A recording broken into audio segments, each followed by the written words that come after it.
Hey Sam, what's better than reading manga? Than reading books about manga. And Ooh. that's what I've done today. I'm coming with a book review. Um, I go to the local bookstore, independently owned, and operated. And they have behind the glass, like the locked cabinet. Oh, that's how you know where the good I shit usually is. don't get anything in the locked cabinet, like first edition, whatever, like craps. But I'm like, I don't really need to collect first edition. But pretty much anything of a high enough dollar value gets behind the lock cabinet at this place. And I see this big red spine that says "The Art of Osamu Tezuka." And I'm like, that's a pretty cool. I've never seen this behind. They never have weeb stuff in the locked cabinet. You know, it's usually like Virginia Woolf first edition of whatever. Like, no, I was like, it's a huge book, as you can see for scale here, and it's manga related. I'm like, I gotta ask for them to get the key. I gotta see what this is like. And I'm waiting for the key. I'm looking it up. This book is by Helen McCarthy. She's like an OG like anime historian. I think she was like running a magazine in the UK in like the 80s or 90s. Oh, wow. Okay. She's been doing this for decades. Like she's written multiple books. She actually a book just came out um by her like within the last month too on manga. She wrote, I believe she co-wrote the Anime Encyclopedia, which is like a foundational thing, like one of the earliest like here's all the important anime have come out books. So this is like an OG. I've never read one of her books, but she's well known in the manga and anime history field. Like Good. she's very respected. She's an independent scholar. It's not like she's like a professor of anything, but as you can see, she has got this really sick book that came out in like 2010 or something like that, on Osamu Tezuka. So this book is long out of print, so it was kind of pricey. That's why I was behind the lock cabinet. But I was like, when am I gonna find this in the wild? And then at this like pristine quality. I mean, this is. It I looks mean, it's wonderful. like Astro Boy's raised here. There's like a plastic kind of cover for the book. It's this big red, like stands out. It comes with, and it's in my Xbox right now, but it comes with like a documentary Oh, um cool. on Osamu Tezuka. And yeah, so Helen McCarthy is a leading authority on Japanese culture and the author of 8 books about animation and comics, including the first book in English devoted to Anime Beginner's Guide to Japanese Animation, 1993. She was the founder of Anime UK magazine and the curator of Tezuka's films at London's Barbican Centre. She lives in London. Forward by Katsuhiro Otomo. So, like the Akira guy. She got the forward. She got him to do the forward. So, like, this is pretty connected. And so, because of that, and published by Abrams Comic Arts, this is not just like a well written and well researched book, but like production, the pages, the art. We get a bunch of high quality scans of original like Japanese panels from Tezuka's like many many manga, the hundreds of series covers as well. She's even like goes like which one's first edition versus like a reprint or a remaking later on the road. And it pretty much goes through like birth to death. Every major work he's ever worked on gets covered in some way, shape, or form. The inspirations behind them, the premise, how did they impact the industry? Um, his whole his like production with the company and anime work, and this is a mostly a manga focused book, but there's obviously it's not manga only, so there is some anime talk there too. Yuck, I know. No, I'm Yeah, I kidding. know. Um, Shame he had to also create that anime shit yeah, too, like yeah, Shaney was like pioneering both mediums. Uh, there's honestly like so much in this book. I definitely like want to recommend it. Um, but I wanted to talk about it because Tezuka's obviously like you hear about him a lot, but a lot of I don't think people actually engage with his work too much these days because it's uh old shit. I guess Yeah, people it's see it old. as, like it's like playing an NES game, and it's like those who really are real ones about video games know that those games are actually like the best. I feel like this is maybe similar now. What's funny is I'm reading this, and I've never really read Tezuka's manga. I've watched some of his stuff and some few of his movies. Um, so like, this has inspired me to read more of it. Um, but uh, one thing that I thought was very interesting about this is like this guy literally, and I'm talking too about the documentary. The documentary and the book essentially proves that this man's sick in the head. He has a disease. He's addicted to work, um, and all the things you hear about him is true. Like it's just like hundreds and hundreds of unique manga series and hundreds of anime episodes and an insane amount of like just output. He's the most prolific creator probably maybe ever in like modern history. Um, so the NHK documentary is from near the end of his life. He dies like of stomach cancer. Yeah. By the Um, way, I had to pull it up to get the quote. His last words to his nurse were, "I'm begging you, let me work." yeah, you really get this idea. So it seemed like an NHK esque documentary. Like it wasn't like she was walking us through. It just seemed like something that existed already that she got to like include in the book. Include, yeah. And it's him near the end of his life, but clearly before he knows anything's wrong. Um, and it's kind of showing his day to day, and through this like snapshot of like a week. Now this could have been a particularly busy week, but um, it was like I came away like not even respecting the man anymore, but like thinking this man needs help. Like he needs help. Like at this point he's incredibly successful. I mean, he's millionaire upon millionaire, and he is so overburdened by work and deadlines that like he literally just it really tracked as like he literally just stays at the office like 4 days in a row and works like 23 hours of those days and maybe takes a nap and then gets back to it. And he's like old guy, like He's in doing his this, like 50s doing this, and he's mid like 50s. at the height of his powers. And he's like, I mean, there's a great scene in the documentary of he needs to go on a flight to go to like Paris, France, or something because he's been invited to speak to something. Like to me, I would perceive as like a work related event, but he's so behind on his deadline that he's literally like in like he gets driven to the airport and he's drawing manga in the back of the car. They're trying to get him to go into the terminal because his flight's literally about to leave, and the camera's just sitting there. He's in the back seat. The car is like parked in front of the terminal, and he's just giving his assistant manga panels. Like that was the vibe of the whole thing. Was this man literally never went home? He lived in his office, even when he's like multimillionaire. Just like it was almost sad. Like I guess like I honestly felt sad. And it's not like he wasn't too fit. Like at one point in this documentary, he literally like does like a handstand.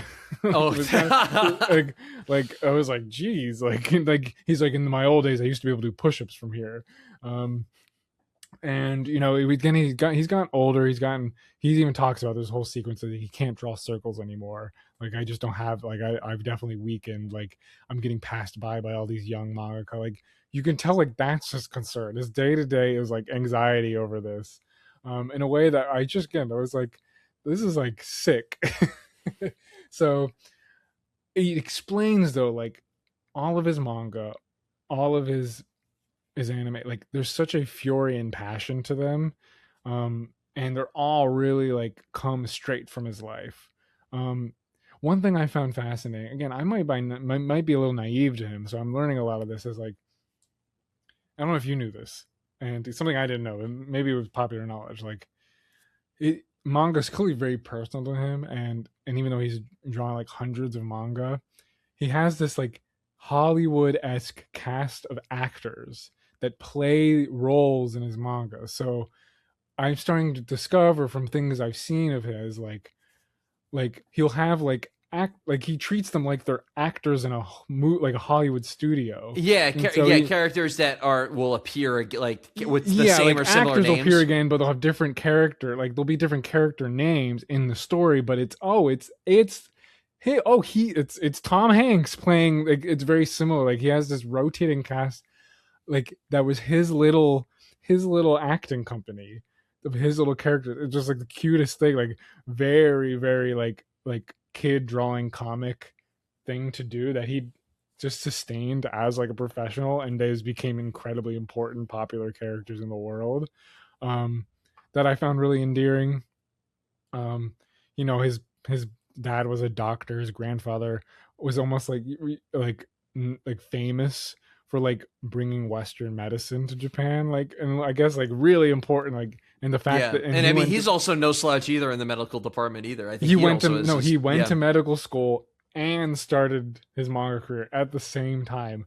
Like sick again, sick. Like it really explains a lot of his stuff, and he starts like just doing like really off the like our grid, like really like trashy as in just like loose leaf like manga production on like these small publishers post war. Like there's just not a lot going on, and when it comes to like an industry, really, it's Yeah, all he's kind of like he's starting it from nothing yeah, basically. he starts from nothing now. He doesn't even live in Tokyo, so he's doing his best making the manga where he's at. I forget if it's like Osaka or something.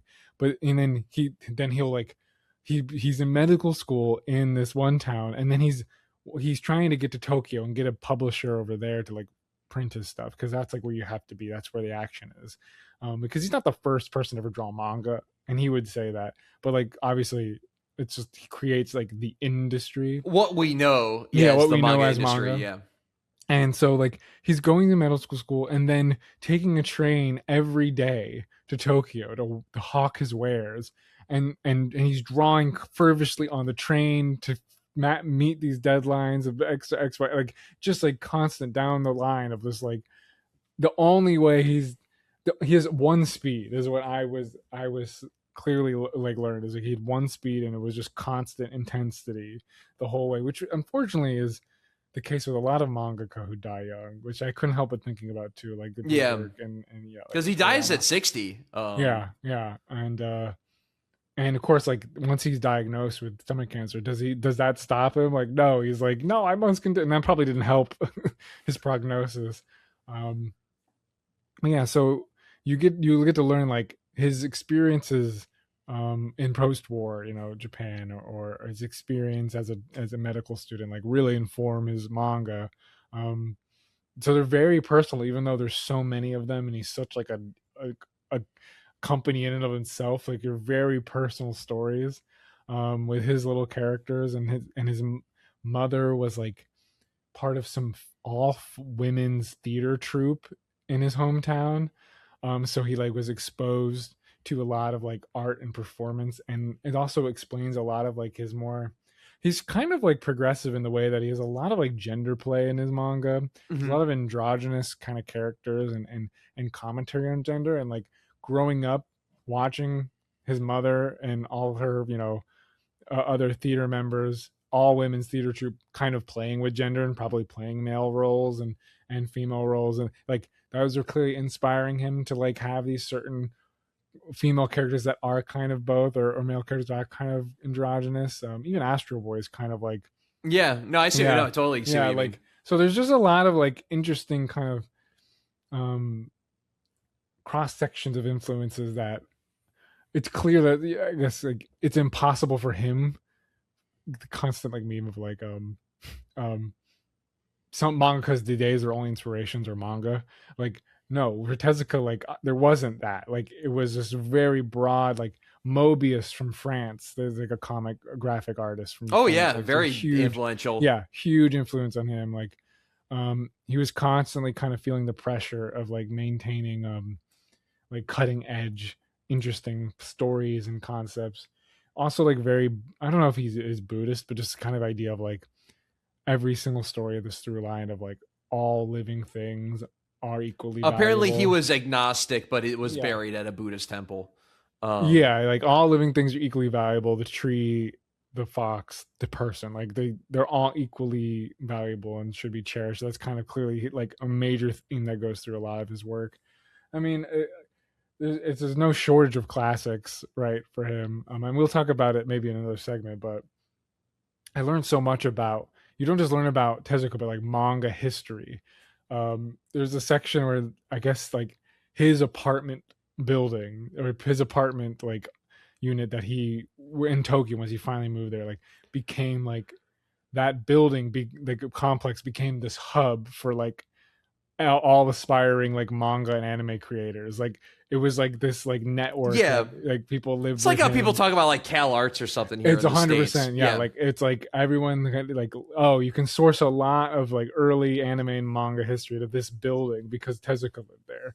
Um, and it was just something that like um gave me a good perspective on like everything that kind of follows after. And of course, like he continues working while some legends start doing their own runs. And I guess he started feeling a little like competitive. Like he was kiddie stuff, and he's like, I'm not for kiddie stuff. And so he starts kind of developing more mature themes as he goes on too. Like, I mean, he's hundreds and hundreds of manga, so It's insane. It like truly is unbelievable. insanity how many unique stories and ideas that one guy can have. Um, Again, you do think he's like sick. You do think he's like ill. Um, he's also like incredibly insecure about his balding, so that's why you always see him in that French hat in the in hat. every picture because he's so like there's probably less than like this is like him on the right here. Like he's in that where he always Oh wearing yeah, those glasses and the hat. He's always wearing the hat because he's just very insecure about his so funny. hairline, and it is funny. Like, oh, here's maybe this is a photo of him. Oh yeah, here he is, older, I think, with his kid. Sorry about the big book. With his right here kneeling, or Oh he's yeah. crouching. I mean, he's like 40s there, right? That's normal. I feel like why is it such a big deal, but whatever. Um, little I know he like loves insects too. I think that's part of it. And so He's like, got a series about bugs. It's like it's got some cool name to well, it. he even changed to the reading of his name. I guess he changed. I don't remember which part of it, but like what the kanji originally was. You can also maybe read the like you can use this kanji for insect to read it. So like he changed his and then like Mushi Productions is anime studio, and Mushi means bug or Mm. insect. Like uh, most of his animation, like Osamushi. Osamushi. oh yeah. So there you go. Like so like he like loved insects so much he changed his name. This does get into like the conspiracy that Disney stole Lion King from Kimbo the White Lion, which is a series which if you read like the synopsis, which is this book goes into a little bit, like it's I'm pretty convinced that Disney stole this concept from here, especially because the name's whatever. Like it's there's that part of it too. Like there's some like impact on Western media. His unfinished work is part of it. I mean, there's just so much. It's kind of pointless to go through every single thing, but like even the art like is just like on another level. I keep banging the mic. I'm sorry, Sam, and everyone listening. Like, um, it's just he's just got this such distinct style that you just can't find anywhere else. No Like one else has it. No one else really does it like him, people see which it as makes going old. back and reading it. People Yeah, see it as it, old, but no, it's just Tezuka. Like it's it's like I I, I just have there's a obviously a reverence for him, like similar like Walt Disney, but unlike Walt Disney, like Tezuka never stopped being in the trenches. Like he was making the crap, like he was sitting there making, he now was obviously he drawing had it. He staff, was doing it. but he was Yeah. so controlling that actually he like still didn't give up too much. Now what he was, and if there was a criticism of him, is he was famously terrible businessman, awful businessman. All of his companies go bankrupt. He always over promises, overstretches budget because it really just felt, again, I'm not here to lionize him. I don't know enough. I read one book on it, but like it seemed like he just wanted to make stuff. He just wanted clearance to make things. And so he would just agree. And that's why like Astro Boy looks the way it does, because what's the literal cheapest I can make this possible? Because I'm Yeah. just gonna make stuff. What is like literally will kill me, but as long as I can make it. So like he just makes the absolute like cheapest over like, oh, I only need $5 to make this short, let me make it. And like that was a good, again, he didn't, that was kind of one of his big problems is he wasn't actually a good businessman in any way. So unlike Walt Disney, not a sustainable lifestyle. And after seeing that documentary, I was like, this is no wonder. Like Yeah. anyway, um so Yeah, you got any thoughts? I know I kind of went on a bit there about the Tezuka book, God of Manga. Yeah, no, I think the book. I mean, I definitely would love to. I definitely would love to read it. It sounds like this is a great, like this book is a great entry in the pantheon of books about manga to like understand the medium and kind of where it comes from. And I think what I really would like, and maybe this becomes a thing. I am a student of history with the manga too. Like I feel like what can help me appreciate manga I read is like where does it fit in the historical context of this medium that we love so much? Like so much we're just reading what's popular, what's good, but like also what impact did this have on others?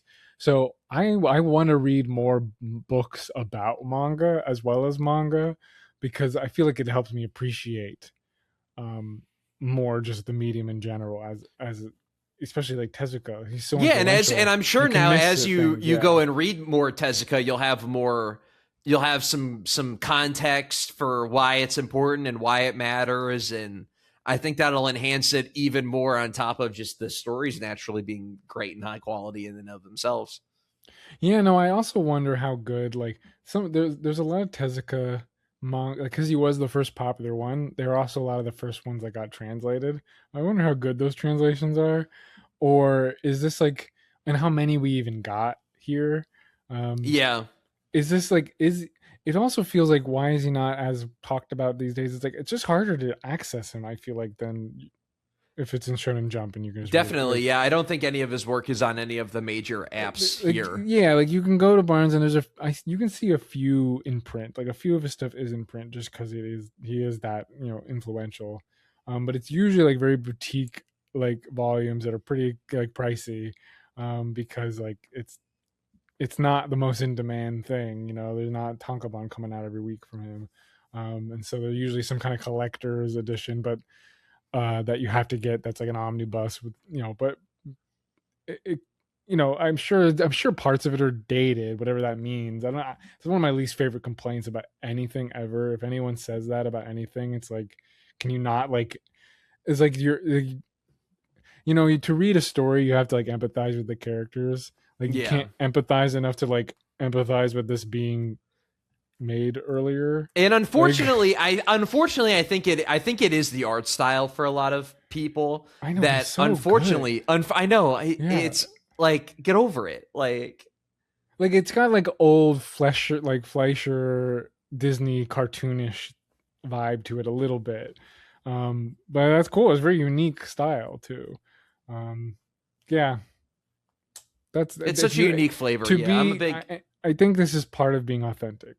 To be honest, with manga, is like having some Tezuka awareness because that's how you stay authentic, right? he's the It's goat. Like yeah, like unironically the yeah, goat though. Like he's the yeah, greatest to yeah, ever do it. He wrote the most manga. He pushed the industry the furthest along. yeah. It's over, bro. It's over. It's him. Like Who would even compete? Like who? no one. Maybe Toriyama. You can make the case for Yo, goat you know what? status. Actually, that's a great one, Toriyama. Though the breath is not quite Maybe as yeah. there. Maybe number two. You know, maybe maybe number Yeah, the two or breath three. might be like that lacking. Because again, like that's what's crazy about Tezuka is like he had a billion series, like important, iconic series. I'm gonna see if anything comes up. Who can? Some people say that who's the slam dunk guy? Inoue. Yeah, he's one. No, Naoki Urasawa is also goat debate too, because he has actually a slew of really successful series that are all high quality. 20th Century Boy, Monster. We should do an episode on him. There should be a book on him. Maybe there is. I would like to learn more about that. Anyway, Sam, that's all I got. Inoue and Urasawa are what people are saying are up for debate. I think that probably is fair. Yeah, because Inoue slam dunk, vagabond, real. He might have one or two more serializations as well. Um, Those are the big ones, though. yeah, those would be the big ones. We'll do a full goat discussion in 2 years. We'll read all the major We should do a series goat discussion. and then we'll Yeah. come back after we have some personal experience with each of the mangaka. Yeah. Um But yeah, let Rumiko us know. Takahashi, maybe. Oh, dude, underrated pick because she's Yeah, got some. All her stories are like 300 plus chapters. She's a fucking nut job, and she's still at it. Um, she's still cooking up Mao every week. Um, yeah. but anyways, let us know what you think of Tezuka. Let us know what Tezuka stories you recommend, and stay authentic.